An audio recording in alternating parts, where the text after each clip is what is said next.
చూడండి ఇక్కడ మనకి cube root of 1 + 3 + 5 + 7 + so on up to 53 అని ఇచ్చి దానికి వాల్యూ కాలిక్యులేట్ చేయమంటున్నారు.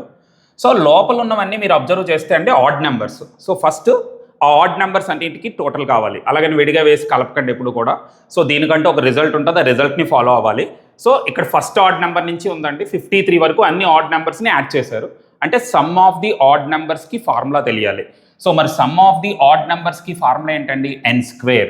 ఎప్పుడైనా మీకు ఫస్ట్ నుంచి స్టార్ట్ అయితే ఆడ్ నెంబర్స్ వరుసగా ఉన్నాయనుకోండి, sum of the first n odd నెంబర్స్కి రిజల్ట్ అంటే n². ఇది మాత్రం గుర్తుపెట్టుకోవాలి. అయితే ఇక్కడ ఎన్ని ఆడ్ నెంబర్స్ వాడారో తెలియాలి. దానికి ఏం చేయాలంటే లాస్ట్ నెంబరు అలాగే ఫస్ట్ ఆడ్ నెంబర్ని మైనస్ చేసి /2 పెట్టి +1 పెట్టండి. అప్పుడు మీకు కరెక్ట్గా ఎన్ని ఆడ్ నెంబర్లు వాడారో తెలిసిపోద్దండి. 53లో 1 తీస్తే 52, 52/2 అంటే ఎంత అండి? 26, 26 + 1 అంటే ఎంత అండి? 27 ఆడ్ నెంబర్స్ వాడారు. అంటే ఈ ఆడ్ నెంబర్స్ అన్నీ కలిపితే మనకేమవుతుందండి?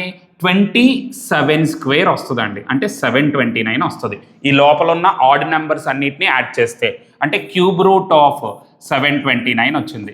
మరి 729 అంటే 9³ కదా, క్యూబ్ రూట్ అంటే 1/3 అండి. 3 క్యాన్సిల్ అయిపోతే ఏమొస్తుందండి? 9. So option D answer.